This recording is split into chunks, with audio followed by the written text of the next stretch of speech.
Hello दोस्तों, good morning. स्वागत है आप लोगों का इमर्स अड्डा पे। हमने आज से आरपीएससी के जो स्कूल लेक्चरर की परीक्षा है उसके कला सब्जेक्ट है उसके लिए पूरी एक विधिवत श्रृंखला शुरू की है, जिसमें आपको पूरे के पूरे लेक्चर और प्लस उसके प्रैक्टिस सेट दोनों कराए जाएंगे। ये केवल पेपर 2 के लिए है। क्या है, इससे केवल पेपर 2 का है, उसके सिलेबस को कवर किया जाएगा। तो आज हमारा पहला लेक्चर है। आज हम इसमें कला का अर्थ और उसके प्रकार तथा जो भारतीय कला की विशेषताएं हैं, लिटरेचर्स में हमारी कला कहाँ कहाँ पे है, इन सब को देखेंगे। चलिए शुरू करते हैं। पहला है हमारा कला का अर्थ।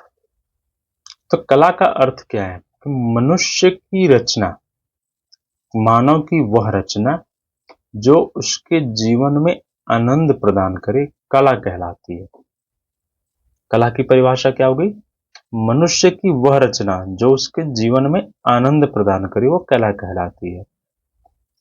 फिर शिल्प कौशल की प्रक्रिया, शिल्प कौशल की प्रक्रिया से युक्त सुंदर व सुखद सृजन रूप, इसे भी क्या कहते हैं? कला। कला की 3-4 दी हुई हैं परिभाषाएं हमें, तो इन सबको देखना है। पहली क्या थी? पहला था कि मनुष्य की वह रचना जो उसके जीवन में आनंद प्रदान करे। दूसरा है कि शिल्प कौशल की प्रक्रिया से युक्त सुंदर व सुखद सृजन रूप, कुछ भी हो सकता है जो सुंदर लगे और सुखद हो, वो क्या होगा? कला। और हमारे जो लिटरेचर्स हैं उनमें क्या है, उसमें कहा गया है कि सत्यम, शिवम और सुंदरम, ये 3 शब्द हैं जो कि हमने बहुत देखा होगा। सत्यम, शिवम, सुंदरम की अभिव्यक्ति ही कला है। क्या है? उसकी अभिव्यक्ति ही कला है। अब कला शब्द का प्रयोग कहाँ कहाँ मिलता है हमें? तो कला शब्द का सबसे पहले प्रयोग मिला हमें ऋग्वेद में। कहाँ पे? ऋग्वेद। हमारा जो ऋग्वेद है, जो सबसे पुराना माना गया है वेद, सबसे पुराना वेद कौन सा है? ऋग्वेद। उसमें मिलता है। उसमें एक लिखा हुआ है, उसमें है यथा कला यथा शफ मद श्रीण सनियामति। इसी में हमें कला शब्द का पहला प्रयोग मिलता है। ये जो कला शब्द का है पहला प्रयोग। अब कला शब्द का पहला प्रयोग तो यहां मिल गया, लेकिन कला शब्द का जो यथार्थवादी यानी कि उसके स्पष्ट रूप से, यानी इसी चीज को कला कहेगा, वो कहाँ पे मिलता है? तो ये हमें भरत मुनि द्वारा रचित नाट्य शास्त्र, भरत मुनि द्वारा रचित नाट्य शास्त्र में मिलता है। इसमें लिखा हुआ है न तज्ज ज्ञानम न तच्छिल्पम न सविधा, यानी कोई भी ऐसा ज्ञान नहीं, कोई भी ऐसा शिल्प नहीं और कोई भी ऐसी विधा नहीं हो, नौशा कला, जिसमें कला न हो। ये इसका अर्थ है कि कोई भी ऐसा ज्ञान नहीं, कोई भी ऐसा शिल्प नहीं, शिल्प यानी कि मूर्ति शिल्प या भवन निर्माण की जो भी, और कोई भी ऐसी विधा नहीं है जिसमें कि कला न हो। अब नाट्य शास्त्र क्या है? प्रथम शताब्दी में लिखा गया और ये भरत मुनि के द्वारा इसकी रचना की। अब कला शब्द की जो उत्पत्ति है, ये जो कला शब्द है इसकी उत्पत्ति क्या हुई? तो संस्कृत भाषा के कल धातु से, संस्कृत भाषा के कल धातु से, कल धातु से हुई। अंग्रेजी में इसे क्या कहते हैं? आर्ट। और फ्रेंच में भी आर्ट, तथा लैटिन में आर्टम या आर्श, आर्टम या आर्ट कह के बुलाते हैं। अब आर्ट जो शब्द है ये भी क्या है? संस्कृत भाषा के अर धातु से, संस्कृत भाषा के अर धातु से। और अर का क्या अर्थ होता है? रचना करना या बनाना या सृजन करना। बनाना यानी सृजन करना। अर शब्द का अर्थ है रचना करना या बनाना या बनाना। फिर कला के प्रकार। अब कला के क्या है कि अलग अलग वैज्ञानिकों ने, सॉरी, अलग अलग लोगों ने, जो कि प्रसिद्ध जो हमारे मुनि हैं उनके द्वारा या फिर रचयिताओं, रचनाकारों के द्वारा अलग अलग प्रकार की व्याख्या दी गई है। जिसमें कि निर्माण के आधार पर अगर हम देखें तो निर्माण के आधार पर हमें कला 5 रूप में प्राप्त होती है, जो कि जिस हिसाब से पहली है वास्तुकला। वास्तुकला में क्या होता है, वास्तुकला में जो भी भवन निर्माण, मंदिर निर्माण या इस तरह के जो कि आदमी को रहने के लिए या पूजा करने के लिए जो स्थल होते हैं उनके निर्माण से संबंधित है। फिर मूर्तिकला, अगली चित्रकला, मृदभांड कला। मृदभांड कला यानी मिट्टी के बर्तन या फिर जो रोजमर्रा की चीजें, और मुद्रा कला, मुद्रा में मोहर हो गई या फिर जो मुद्राएं होती हैं, सिक्के, जैसे कनिष्क काल में सोने के सिक्के, जो हमारा आज के काल का जो सिक्का रुपया वाला है वो सबसे पहले शेरशाह सूरी ने छपवाए, इसको ढलवाए थे। आज भी हमारे पास सिक्के चलते हैं। तो ये क्या है, मुद्रा कला के रूप में।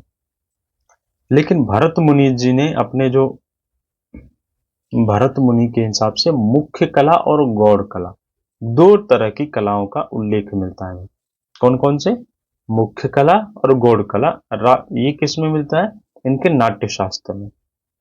फिर पाणिनि जी जो कि अष्टाध्यायी के रचनाकार हैं, 820 यानी 800 ईसा पूर्व ये ग्रंथ लिखा गया है।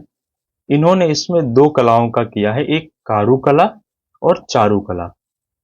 कारुकला वो कला है जो कि उपयोगी कला है, यानी जो हमारे रोजमर्रा की जिंदगी में, या फिर इसको उद्योग कला के नाम से भी जाना जाता है। किस नाम से, उद्योग कला। जो जनमानस के काम की वस्तुएं जो बनती है उसमें कारुकला, और ललित कला होती है जिसमें कि कुछ विशेष लोग और विशिष्टता की जरूरत होती है।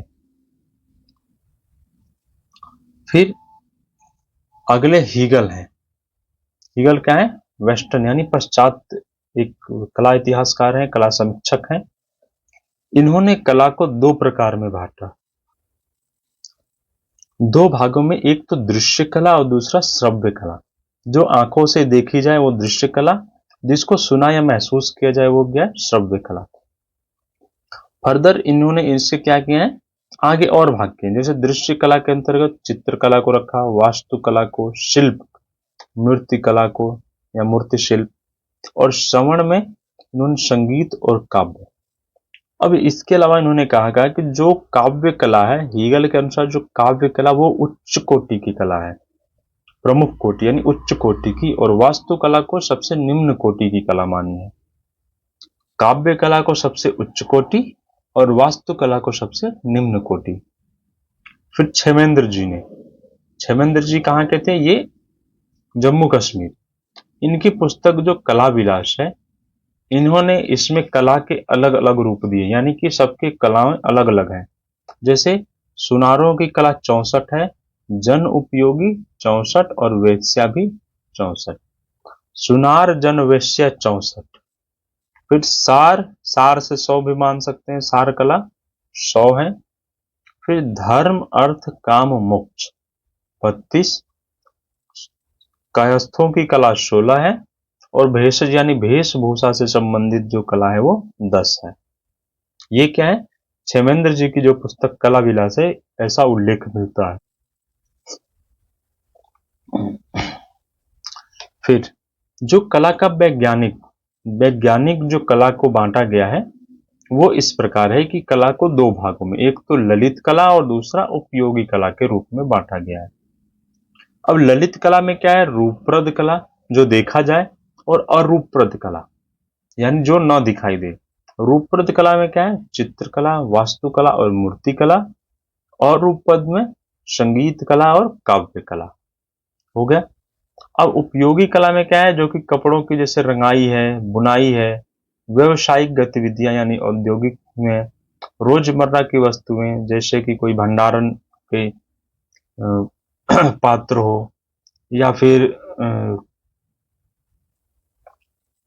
मिट्टी के खिलौने हैं, मिट्टी के पात्र हैं, इस टाइप का जो भी है वो रोजमर्रा की वस्तु बनाने से रिलेटेड है। अब मूर्ति कला क्या है, मूर्ति कला को भी 2 भाग में बांटा गया है। ये जो मूर्ति कला ये क्या, 2 भागों में, एक तो संरचनात्मक और दूसरा उत्कीर्ण विधि द्वारा निर्मित है।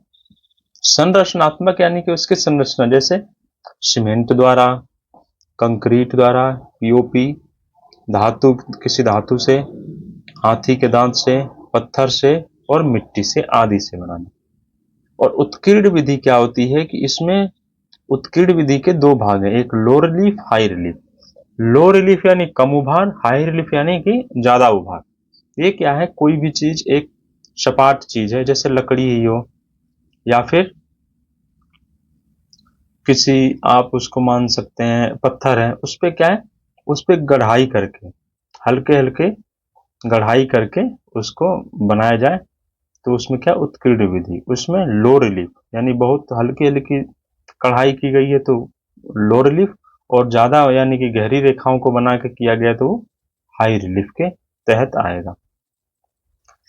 फिर कला की अवधारणाएं, अलग अलग जितने भी विद्वान हैं उन्होंने कला को अलग अलग रूप में देखा है। जैसे प्लेटो जी ने, जो कि सुप्रसिद्ध क्या है, बहुत ही प्रसिद्ध है, इन्होंने सत्य की अनुकृति को कला कहा है। कला को क्या बताया, इन्होंने बताया कि सत्य की अनुकृति ही कला है। अरस्तु के अनुसार, अरस्तु ने प्रेम का अनुकरण ही कला है। हीगल ने कहा भौतिक सत्ता को व्यक्त करने का माध्यम है कला। कला क्या है, भौतिक सत्ता को व्यक्त करने का माध्यम। टॉलस्टॉय ने श्रोता तथा पाठक के मन में भाव जागृत करना, श्रोता तथा पाठक के मन में भाव को जागृत करना। फिर फ्रायड के अनुसार दमित वासनाओं का उभार। क्रोचे ने बाह्य प्रभाव की आंतरिक अभिव्यक्ति को कला कहा है। क्या कहा है, बाह्य प्रभाव की आंतरिक अभिव्यक्ति को। फिर हर्बर्ट रीड आह्लादक या रंजक स्वरूप, आह्लादक या रंजक स्वरूप ही कला है। और रविन्द्रनाथ टैगोर जी ने क्या कहा है, अपने गंभीरतम अंतर की अभिव्यक्ति, अपने जो गंभीरतम अंतर है उसकी अभिव्यक्ति ही कला है। अभिव्यक्ति हमने दो बार देख लिया, एक तो टैगोर जी ने भी कहा है अभिव्यक्ति, और क्रोचे, तो लगभग दोनों। इसने क्या किया, बाह्य प्रभाव का आंतरिक, और इन्होंने अपने गंभीरतम अंतर की अभिव्यक्ति को कला। श्याम सुंदर दास जी द्वारा वस्तु में उपयोगी गुण और सुंदरता को कला कहते हैं। और पीएन चोयल जी ने कहा है कि कला आदमी को अभिव्यक्ति देती है। क्या है, कला आदमी को अभिव्यक्ति देती है। ये सारे बहुत इंपॉर्टेंट हैं, इन सबको पूरे तरीके से कंठस्थ कर लेना है, क्योंकि ये डायरेक्ट ऐसे ही पूछ लेते हैं कि प्लेटो के अनुसार कला की बताइए, और ऑप्शन में दे देंगे जैसे सत्य की अनुकृति, प्रेम का अनुकरण, दमित वासनाओं का उभार, फिर कोई और दे दिया जैसे आह्लादक या रंजक स्वरूप, तो आपको उसमें से ऑप्शन चूज करना होगा। या फिर मिलान करने में भी दे देगा, चार विद्वानों के नाम और उनके चार अवधारणाएं दे दी, और आपस में मिलान करना है। अब आते हैं कला के अध्ययन के स्रोत क्या क्या है। जो कला हमारी है उसको हम कहाँ से अध्ययन करते हैं, उसके क्या क्या स्रोत। तो इसमें प्रमुख रूप से 5-6 टाइप के मिलते हैं, जिसमें पहला है हमारे ऐतिहासिक ग्रंथ, जो पुराने ऐतिहासिक ग्रंथ हैं, जिसमें कि राजा महाराजाओं की कथा के बारे में दिया गया है। जैसे धार्मिक ग्रंथ जो भी हैं, उसमें रामायण है, महाभारत है, वेद है, जातक से मिलती है, थेरा थेरी से, या फिर जैन के प्रश्न व्याकरणम है। इसके अलावा अन्य जो भी लिटरेचर्स हैं हमारे, उन सब से क्या है, हमें कला के कहीं न कहीं उसका सोर्स मिल जाते हैं कि उस समय की जो कला और संस्कृति थी, जिस समय उसकी रचना की गई, क्या थी। शिलालेख से, जैसे गुप्त काल के, मौर्य काल के शिलालेख बहुत प्रसिद्ध हैं। प्राचीन लेखों किससे, जैसे बदामी में है, अजंता में, बाघ की गुफा में मिला है हमें शिलालेख। और अशोक द्वारा बहुत से ऐसे शिलालेख स्थापित कराए गए, जैसे लौरिया नंदनगढ़ में, सारनाथ में, रामपुरवा में, ऐसे बहुत से मिले हैं। कौशाम्बी का शिलालेख है। फिर समुद्रगुप्त का लेख, ये बहुत फेमस है, समुद्रगुप्त का लेख, जिसमें कि प्रयाग प्रशस्ति प्रयाग प्रशस्ति में भी समुद्रगुप्त का बहुत अच्छे से उल्लेख किया गया है। इसमें प्रयागराज के दुर्ग में, यानी कि जो इलाहाबाद के दुर्ग में इनका क्या है, एक लेख है। फिर कुछ प्राचीन खंडर हैं, जैसे आदिकाल के गुफाओं में। जब आदिकाल की चित्रकला पढ़ेंगे तो उसमें देखेंगे कि जो हमारे आदि मानव रहते थे वो भी उन्होंने भी चित्रकारियां की है। जैसे भीमबेटका की गुफा में मिलेगा, सिंघनगढ़ में मिलेगा, मिर्जापुर की गुफाओं में, बांदा की गुफाओं में और बादामी में। ये हर जगह क्या है, उनकी चित्रकलाओं को बहुत अच्छे से उन्होंने उकेरा है, उसको भी वहां से भी हम देखते हैं। फिर जैसे धार्मिक स्थल हो गए, स्मारक हो गई, कोई भवन है, मंदिर है आदि में क्या है, हमें कला का सोर्स मिल जाते हैं। फिर मोहरे तथा मुद्राएं। मोहर और मुद्राओं को भी क्या है, वो भी कलात्मक ढंग से बनाई जाती हैं। तो उन्होंने जैसे विभिन्न सभ्यताओं के, जो हमारी सिंधु घाटी सभ्यता थी उसके समय के जो दूसरे मेसोपोटामिया से या फिर मिस्र की सभ्यता से जो व्यापारिक संबंध थे, उसकी मुद्राएं भी प्राप्त हुई हैं, जैसे लोथल से। इससे मुद्राएं तथा और मोहर भी प्राप्त हुई हैं, जिसमें जैसे सिंधु घाटी की, मेसोपोटामिया की, कनिष्क की स्वर्ण मुद्रा हुई है, जहांगीर और मौर्य काल की मुद्राएं हमें प्राप्त हैं। ये क्या है, इनसे भी हमें उस समय की कला और संस्कृति के बारे में अच्छा अध्ययन के चीज मिल जाती है। यात्रियों के वृतांत। यात्री क्या है, जब देश विदेश की यात्रा करते थे तो वहां पे जिस राजा का शासन होता था तो उसके बारे में वो उन्होंने अपनी यात्रा वृतांतों में वर्णन किया है। जैसे वेनसांग ने, मेगस्थनीज ने, फाहयान ने, अलबरूनी ने किया, और तिब्बती इतिहासकार लामा तारानाथ जी ने। ये कब के, ये 16वीं शताब्दी के आसपास ही इन्होंने भारत का भ्रमण किया था। इन लोगों के द्वारा जो यात्रा वृतांत है या फिर जो पुस्तकें हैं उसमें अच्छे से उस समय की कला के बारे में वर्णन मिलता है। फिर कुछ आत्मकथाओं में भी वर्णन मिलता है, जिसमें कि प्राचीन शासकों द्वारा लिखी गई हो। इसमें राज तरंगिनी है, बाबरनामा है, आईने अकबर है, बादशाह नामा है। ये क्या है, उस समय के जो तत्कालीन जो बादशाह और राजा थे उनके बारे में इसमें अच्छे से वर्णन मिलता है। फिर हमारी जो चित्रकला है इसकी विशेषता देखते हैं। हमारी जो चित्रकला है वो क्या है, बहुत ही उत्कृष्ट है। इसमें सबसे पहली विशेषता है धार्मिकता एवं आध्यात्मिकता। अब धार्मिकता जो है, धार्मिकता शब्द से ही हम वो है कि धर्म से रिलेटेड। हमने जब हम आगे की चित्रकलाओं के बारे में पढ़ेंगे तो उसमें सभी चित्रकलाओं में देखेंगे किसी न किसी धर्म विशेष को लेके ही चित्रकलाएं बनाई गई हैं। और कहा जाता है विश्व की जो सभी कलाएं, विश्व में किसी भी प्रकार की कोई भी कला हो उसका जन्म धर्म से ही हुआ है, धर्म से ही वो उत्पन्न हुई है। और फिर विष्णु धर्मोत्तर पुराण में एक चित्रसूत्र लिखा हुआ है, उसमें कहा गया है कलानाम प्रवरम चित्रम धर्मार्थ काम मोक्षम मंगलयम प्रथमम चैतन्य गृहे यत्र प्रतिष्ठितम। ये क्या है, विष्णु धर्मोत्तर पुराण का चित्रसूत्र। इसमें भी धर्म अर्थ काम मोक्ष के लिए चित्र के बारे में बताया गया है। और हमारी क्या है, चित्रकला प्रतीकात्मक है। भारतीय चित्रकला प्रतीकात्मक, यानी प्रतीक के रूप में भी कुछ लोगों को दर्शाया गया है। प्रतीक क्या होते हैं, चित्रकला की भाषा होती है। प्रतीक चित्रकला की भाषा, यानी कि कम अंकन में ज्यादा उसको दर्शाना। जैसे स्वास्तिक, स्वास्तिक का क्या है, चार दिशाएं, चारों दिशाओं के प्रतीक के रूप में, चारों लोक के प्रतीक के रूप में, या फिर जो चतुर्भुज ब्रह्मा जी हैं इनके प्रतीक के रूप में भी स्वास्तिक को दर्शाया जाता है। मोर पंख बना देने पे क्या होता है, श्री कृष्ण को मान लिया जाता है कि मोर पंख इन्होंने अपने मुकुट में धारण किया है तो श्री कृष्ण से।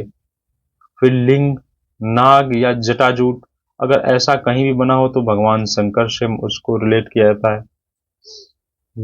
गर्भ की शक्ति जो देवी होती है उनके लिए योनि का प्रयोग। और जो जातक कथाएं में जहां भी कमल का अंकन मिला है वो क्या है, वो भगवान बुद्ध को प्रदर्शित किया गया है।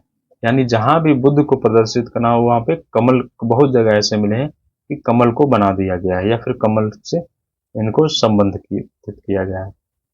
साहित्य पे आधारित है।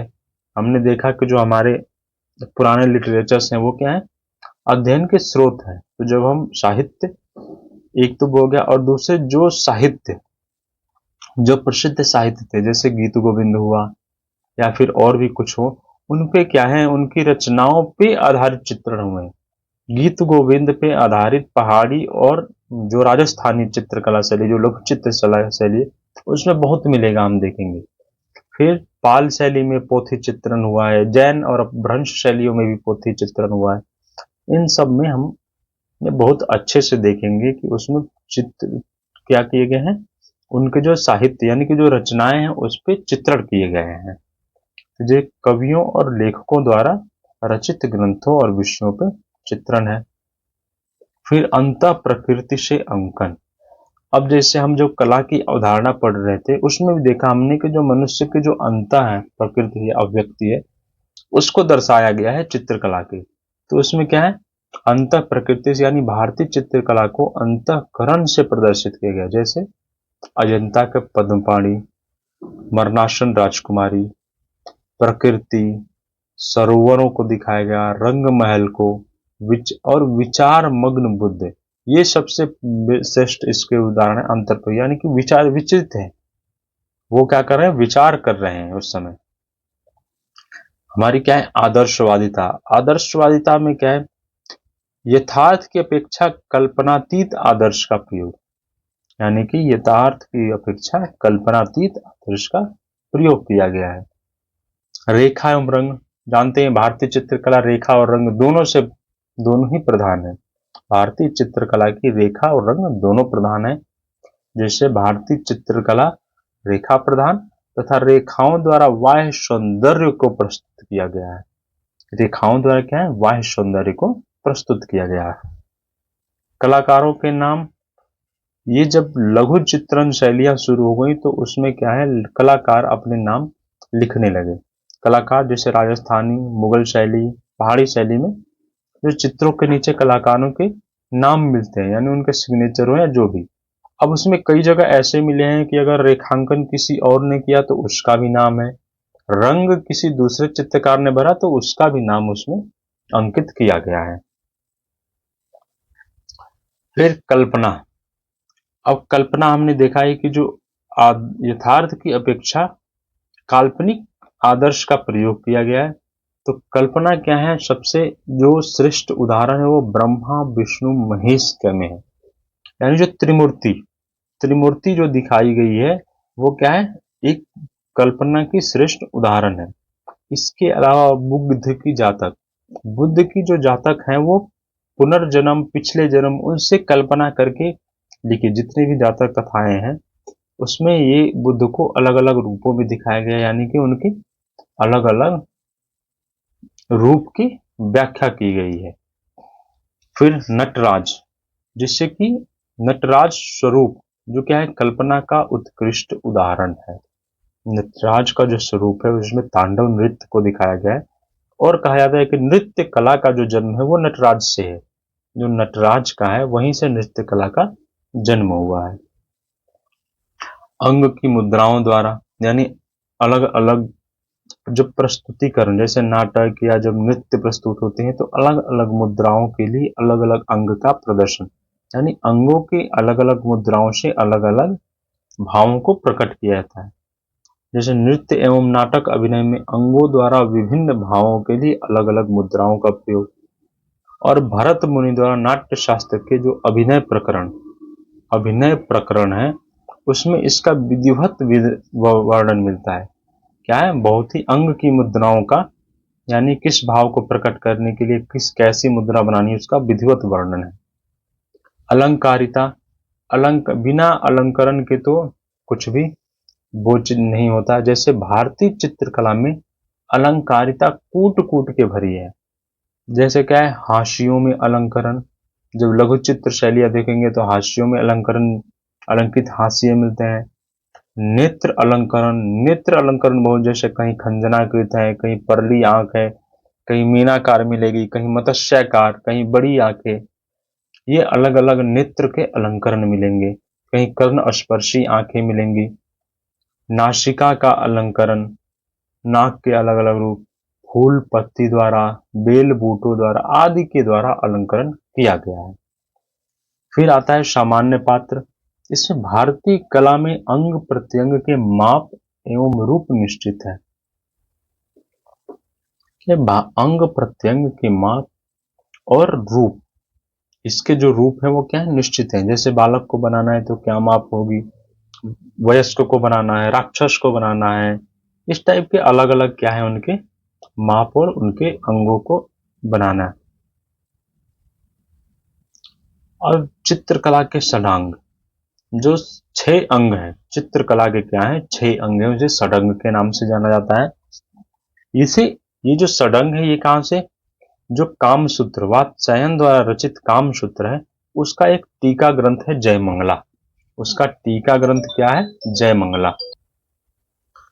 जयमंगला से लिया गया है ये। जयमंगला क्या है, वात्स्यायन द्वारा रचित जो कामसूत्र है उसका एक टीका ग्रंथ है। तो देखते हैं, ये एक सूत्र के रूप में एक ये वो लिखा हुआ है, इसे रूप भेदा प्रमाणानि भाव लावण्य योजनम सादृश्यम वर्णिकाभंग इति चित्र षडंगकम।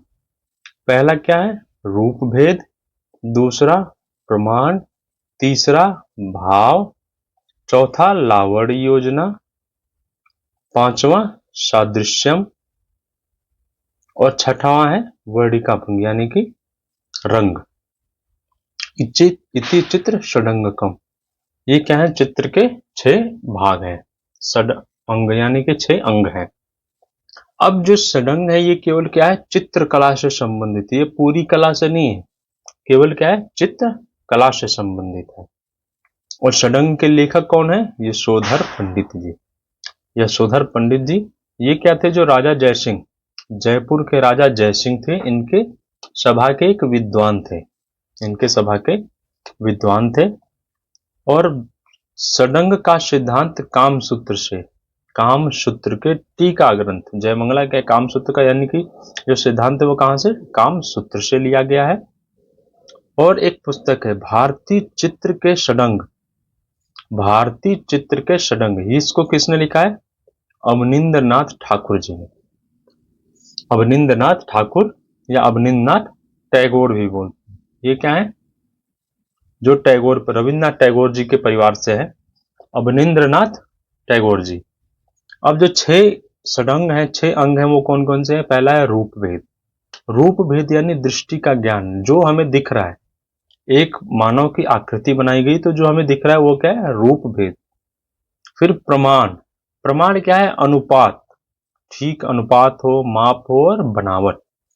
अगर किसी मूर्ति को बनाई जाती है, मान लेते हैं कोई व्यक्ति का चित्र बनाया जाता है, उसमें अगर माप बराबर नहीं होगा, जैसे सर को कितने में बनाना है क्या अनुपात होगा शरीर की तुलना में, फिर हाथों का, पैर का, हर अंगों के एक अलग अलग माप और अनुपात होता है, उसी के हिसाब से बनाया जाता है, तो वो क्या है, प्रमाण। फिर अगला है भाव। भाव में यानी चित्र की भावना, ये क्या, दर्शक को देखने पे उस चित्र से जो भाव आए वो क्या होता है उसमें, चित्र में भाव।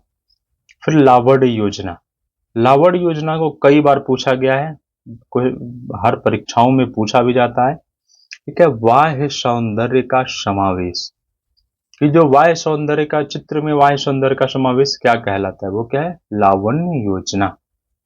चित्रों में बाह्य सौंदर्य का जो समावेश होता है वो लावण्य योजना कहलाता है।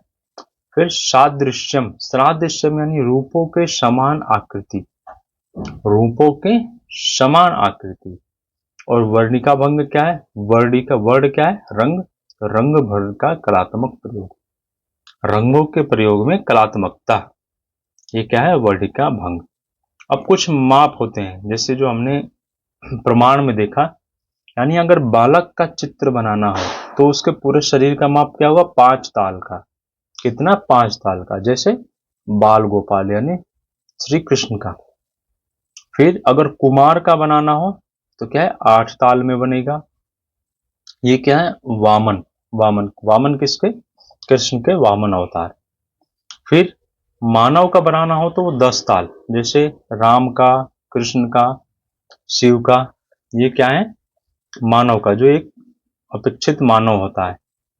फिर अगर भयानक चित्र बनाना हो, कोई भयानक चित्र हो मानव का, तो वो क्या 12 ताल में बनेगा, जैसे भैरव का चित्र हो, वराह का चित्र हो, और राक्षस का 16 ताल में।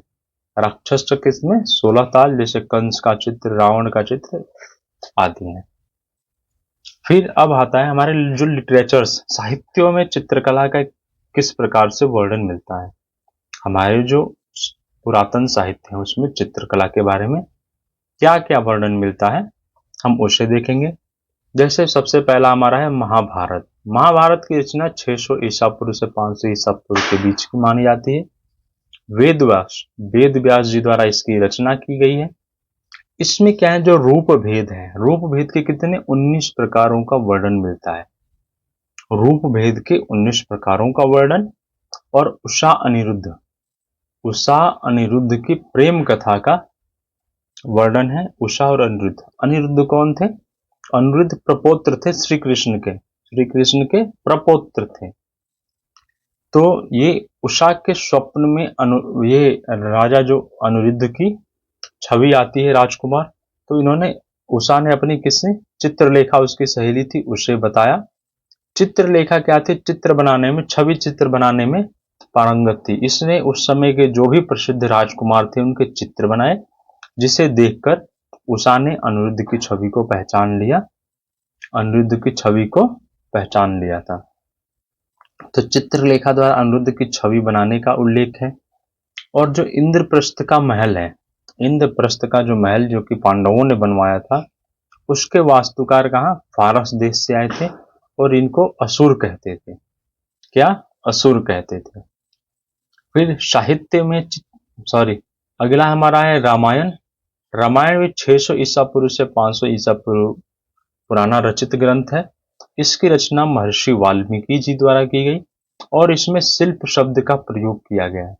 किस शब्द का, शिल्प शब्द का प्रयोग किया गया है। और बाल कांड के 6ठे सर्ग में, जो बाल कांड है रामायण में, उसके 6ठे सर्ग में अयोध्या वासियों को कलाविद तथा सौंदर्य प्रेमी की संज्ञा दी है। किसने, महर्षि वाल्मीकि जी ने कहा है कि अयोध्यावासी कलाविद थे और सौंदर्य प्रेमी थे। फिर जो सीता जी की स्वर्ण की प्रतिमा बनी थी, कब, ये जब अश्वमेघ यज्ञ हो रहा था, उस समय सीता जी कहाँ थी, जंगल में थी, महर्षि वाल्मीकि जी के आश्रम में। तो अश्वमेघ यज्ञ के समय जब सीता जी की स्वर्ण की प्रतिमा, तो उसे किसने, मय नामक शिल्पी ने उसका निर्माण किया था। फिर हनुमान जब लंका में गए थे सीता जी की खोज में, तो वहां पे उन्होंने बहुत सारी चित्रशालाएं देखी, और क्रीड़ा भवन देखे, जिसकी जो भित्तियां थे उस पे सुसज्जित तरीके से चित्र बने हुए थे। फिर जो रावण का पुष्पक विमान था वो भी बहुत ही विभूषित था, बेल बूटों और नाग द्वारा बहुत ही अच्छे से विभूषित किया गया था।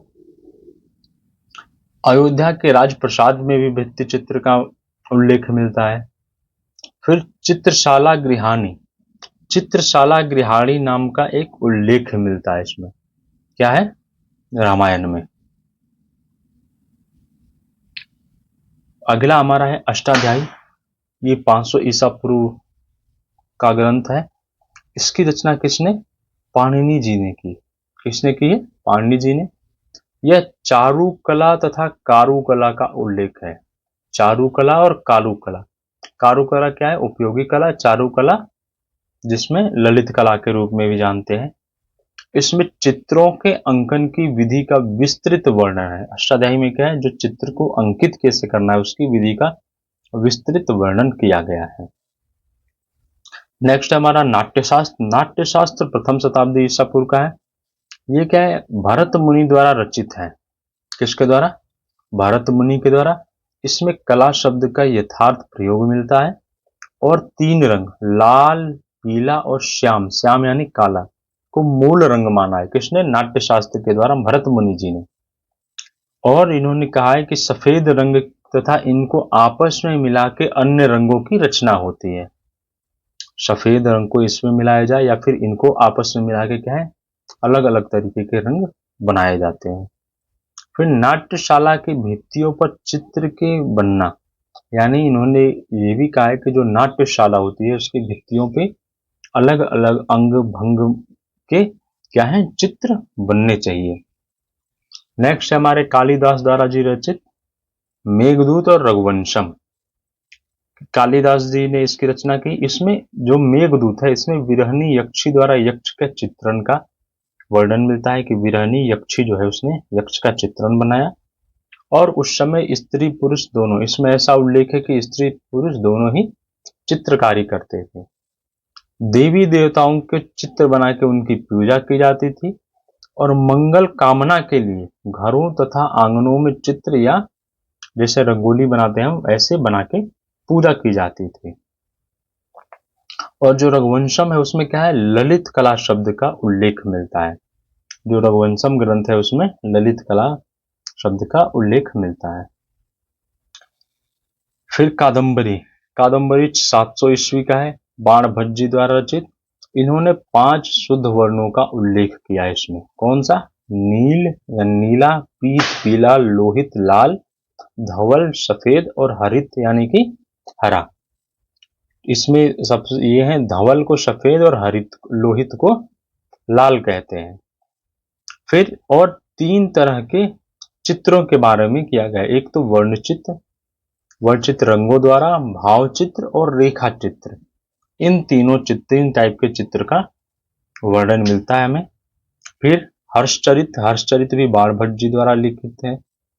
इसमें चित्र एवं चित्रण, जो राजा को भेंट स्वरूप सामग्रियां दी जाती थी उसमें चित्र और चित्रण सामग्री भी दी जाती थी, ऐसा उल्लेख मिलता है। फिर परलोक के काल्पनिक चित्र बनाए गए हैं। इसमें क्या है, परलोक के काल्पनिक चित्रों की भी रचना की गई है। फिर 10 कुमार चरित, 10 कुमार चरित 700 ईस्वी का ग्रंथ है। ये आचार्य दंडी, ये गया जो 10 कुमार चरित है जो साउथ के राजा हैं उन पे आधारित है। ये जो दक्षिण के राजकुमार थे उनको अन्य शिक्षा के साथ साथ, बाकी तो शिक्षा दी जाती थी, उसके साथ साथ चित्रकला की शिक्षा क्या थी, अनिवार्य थी। चित्रकला की शिक्षा अनिवार्य थी, चित्रकला की शिक्षा लेनी ही लेनी थी। जैसे इसमें मिलता है कुमार उपहार वर्मा जी थे जिन्होंने अपना स्वयं चित्र यानी अपना व्यक्त चित्र बनाया था, जिसे सभी फारसी भाषा में सभी भी कहते हैं। फिर मत्स्य पुराण, मत्स्य पुराण के 8 अध्याय हैं इसमें, जिसमें शिल्प तथा कला का वर्णन है। शिल्प और कला का वर्णन मिलता है इसमें, ऐसे 8 अध्याय हैं। नेक्स्ट है हमारा तिलक मंजरी। तिलक मंजरी 10वीं सदी का है, 10वीं शताब्दी का। ये धनपाल द्वारा रचित है, धनपाल द्वारा। इसमें क्या है, चित्रकला से 3 परिभाषाओं को दिखाया गया है, जिसमें क्या है, सबसे पहला निपुण चित्रकार। निपुण चित्रकार यानी कि जो बहुत ही कला में सिद्धहस्त हो, वो निपुण चित्रकार। दूसरी है चित्रपट की परिभाषा। चित्रपट यानी एक किसी कथा को एक ही पट पे पूरी कथा का चित्रण कर देना, जैसे रामायण हो, महाभारत हो या फिर कोई भी कहानी हो, उससे उस पूरी कहानी का चित्रण एक ही पट पे कर देना, वो क्या है, चित्रपट। और प्रतिबिंब, प्रतिबिंब यानी छवि या व्यक्ति चित्र, किसी भी व्यक्ति को चित्र बनाना, व्यक्ति का चित्र बनाना या उसकी छवि को प्रतिबिंब के रूप में बताया गया है। फिर इसमें गोवर्धन, गंधवर्क, गंधर्व सॉरी गोवर्धन नहीं, गंधर्वक नामक चित्रकार का उल्लेख है जिसने लंबे चित्रपट का निर्माण किया था, एक लंबे चित्रपट का निर्माण किया था, ऐसा उल्लेख मिलता है। नेक्स्ट है अभिलाषार्थ चिंतामणि। अभिलाषार्थ चिंतामणि जो चालुक्य राजा सोमेश्वर भूलोक हैं उनके द्वारा इसकी रचना की गई। अब इसमें क्या है, 5 प्रकार के चित्रों की वर्णन किया है, जिसमें है विहद, अविहद, भाव, रस और धूलि। ये 5 प्रकार के चित्र हैं, इनका वर्णन मिलता है। तथा 4 प्रकार के रंगों का, जिसमें लाल, पीला, सफेद और काला, इनका क्या है, काला सफेद, लाल, पीला, काला, सफेद ऐसे रंगों का वर्णन मिलता है। फिर आता है हमारा विष्णु धर्मोत्तर पुराण। विष्णु धर्मोत्तर पुराण 6वीं शताब्दी का है। ये मार्कंडेय मुनि, जो मार्कंडेय मुनि है, इनके द्वारा इसकी रचना की गई है और इसका अंग्रेजी में अनुवाद स्टेला क्रैमरिस और आनंद कुमार स्वामी जी ने किया। स्टेला क्रैमरिस और डॉक्टर आनंद कुमार स्वामी जी ने इसको क्या किया, अंग्रेजी में अनुवाद किया है। अब इसमें क्या है, जो तीसरा खंड है उसमें 9 अध्याय, तीसरे खंड के अध्याय 35 से 43 में चित्र सूत्र का वर्णन है। इसका चित्र सूत्र का वर्णन क्या है, कुल 9 अध्याय हैं।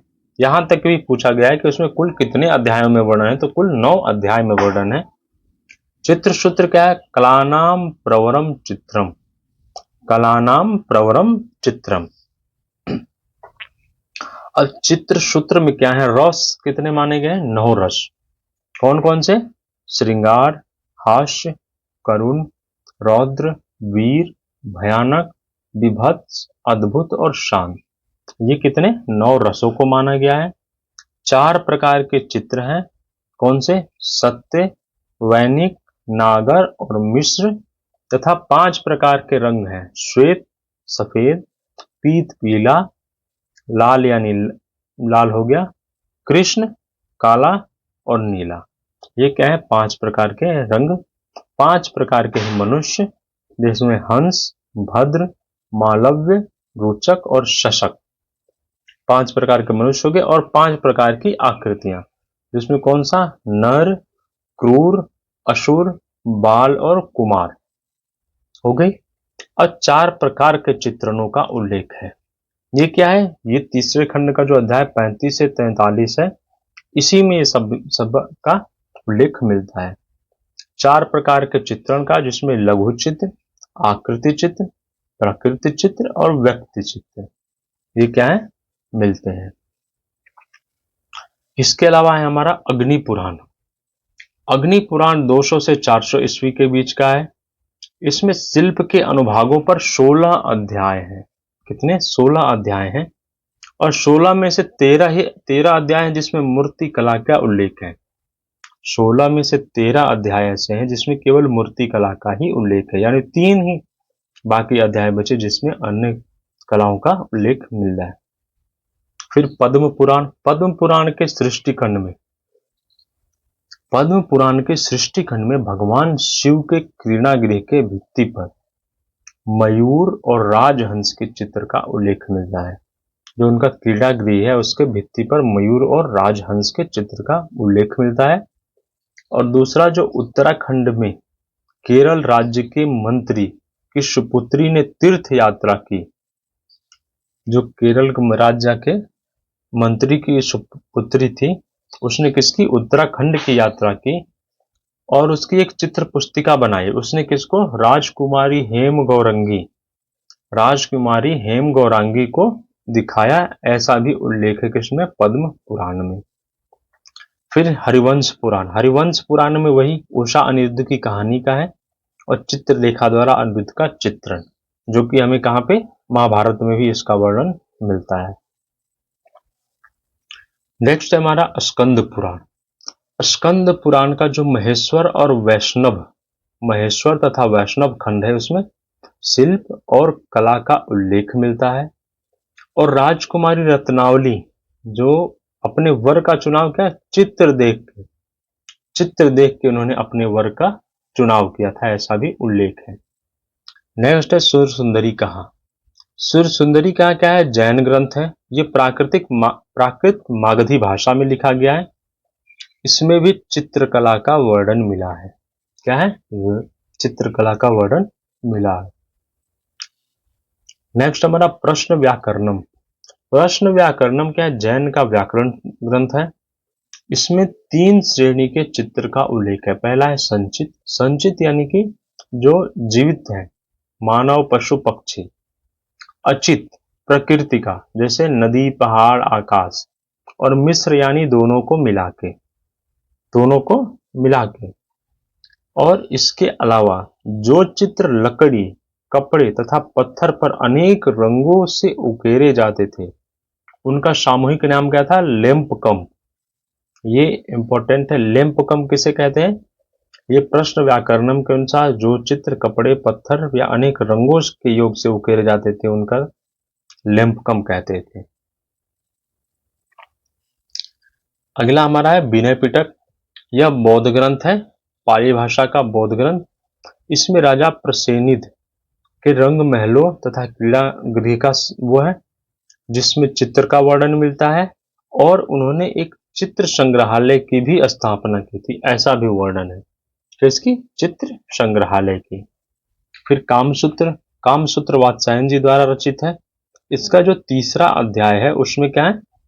64 कलाओं का वर्णन है, और 64 कलाओं में जो पहली 4 है उसमें कौन कौन सी? गीतम, वाद्यम, नृत्यम, आलेख्यम। और जिसमें चौथे नंबर की कला का आलेख्य यानी कि चित्रकला, ये क्या है? चित्रकला, इसका उल्लेख किया है। थेराथेरी ये भी बौद्ध ग्रंथ है। ये बिंबसार द्वारा राजा तिस्त को बुद्ध की जीवनी के चित्र फलक प्रदान किया गया था। जो बिंबसार थे उन्होंने राजा तिस्त को एक बुद्ध की जीवनी का पूरा चित्र फलक ही उपहार स्वरूप दिया था। फिर जयमंगला। जयमंगला यशोधर पंडित जी द्वारा है। इसमें कामसूत्र का टीका और आलेख्य के यानी चित्र के 6 वेद, चित्रकला के 6 अंगों को यहाँ पे क्या है? वर्णन किया गया है। फिर है कथा सरित सागर। कथा सरित सागर में ये क्या है? अलग अलग कथाएं हैं, जिसमें एक कथा है उसमें क्या है? उदयन के कुमार जो नरवाहन दत्त थे, उन्होंने चित्रकला, मूर्तिकला और संगीत कला में निपुण थे, ऐसा एक कहानी से वर्णन मिलता है। और दूसरे में क्या है? जो वासक दत्ता थी, उसके घर की भित्ति पे विरहनी सीता का चित्र बना है। विरहनी सीता का चित्र बना था। और एक और कहानी से कि जो कि मणिपुर की राजकुमारी रूपलता थी, इनके प्यार के यानी इनके प्रति प्रेम को प्रकट करने के लिए जो राजा पृथ्वी रूप थे, कौन? राजा पृथ्वी रूप, उन्होंने एक अपना चित्र भेजा था चित्रकार कुमार दत्त के द्वारा रूपलता को एक राजा पृथ्वी रूप ने अपना चित्र भेजा था।